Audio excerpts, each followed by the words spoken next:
નમસ્કાર દર્શક મિત્રો, હું છું પન્ના રમીશા. તમે જોઈ રહ્યા છો લોકસામના ન્યૂઝ. તો જોઈએ આજના સમાચાર. જસદણ તેના રિપોર્ટર વસંત બાપતા. જસદણ પાલિકાના સુપરવાઇઝર વિરુદ્ધ જસદણ પોલીસ સ્ટેશનમાં નોંધાઈ બળાત્કારની ફરિયાદ. જસદણ પાલિકાના વિસ્તારમાં સાફ સફાઈ કર્મી મહિલાએ નોંધાવી ફરિયાદ. પ્રકાશ ઉર્ફ કલ્પેશ હિકુભાઈ બારિયા વિરુદ્ધ બળાત્કારની ફરિયાદ નોંધાઈ. જસદણ નગરપાલિકાનો 1.5 વર્ષ પહેલા નવું બની રહ્યું હતું ત્યારે મહિલા કર્મીને સાફ સફાઈ કરવા માટે મોકલેલ હતી.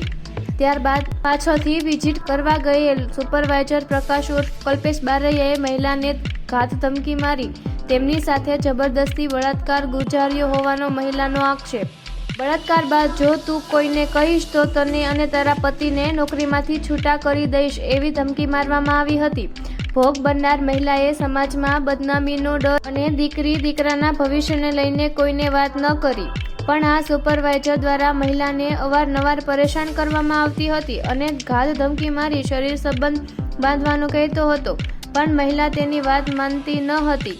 ત્યારે સુપરવાઇઝર દ્વારા તેમને પરેશાન કરવામાં આવતી હતી.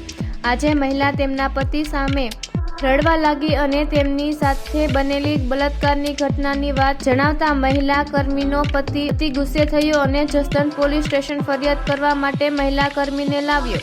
જસદણ પોલીસ સ્ટેશનમાં મહિલા કર્મી દ્વારા પ્રકાશ ઉર્ફ કલ્પેશ બારૈયા વિરુદ્ધ મહિલા કર્મી ઘાત ધમકી મારી બળાત્કાર ગુજાર્યાની ફરિયાદ નોંધાવી છે. તો ફરી મળીશું એક નવા સમાચાર સાથે. ત્યાં સુધી જોતા રહો લોકસામના ન્યૂઝ.